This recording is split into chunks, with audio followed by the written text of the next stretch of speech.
Ashama hawjumtoota fardiftoota kichuramu arrantana waan ajaa'iba wallahi waan iddoo nama gammachiisu waan nama taphachiisu waan ittiin bashannantu takkaan qabadee isin dhufee namni keessummaa ajaa'iba isinillee ni beektanii wallahi inni irratti baay'ee beektan fagaattii sana hayyee jaalajjuus tokkoon qabadee isin dhufee keessummaa jabduudha hayyee haa jaalajjuus keenya amma karaa gaafiif deebii dachaanaati ati eenyu kan jedhamu maqaan hagee hayyee taakaan siin jaalajjuus kiyya eessarraa akka dhuftee fi eessa akka jirtu mee adda nu baasii jaalajjuus. Maqaan kiyya muummeedha.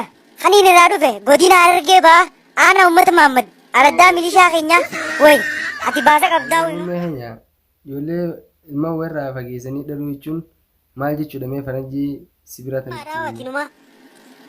Isaan hangamaan beekanii faranjii ta'anii hoggof dhagaa isinittiin hima. Walirraa fageessanii horuu jechuun tokko Hararii dhaltee, tokko Direeroo dhaltee, tokko Adaama dhaltee, tokko Finfinnee dhalte. Isaan kun walitti dhiyaatanii. Abdullee keenya isaa Tigree biyya kanatti nu gabroonfachaa turte san maaltu onlaayinii irraa daawunlood godhe waayifaa biyya tanaa isaan malee namuu paaswoordiin beeku ture.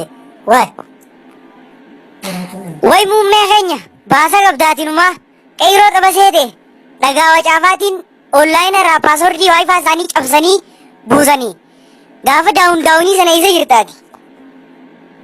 Waan ati taateen si beekaa gaafa daawunii sanati boolla qotattee dachii keessa dhokachuun dhabduu.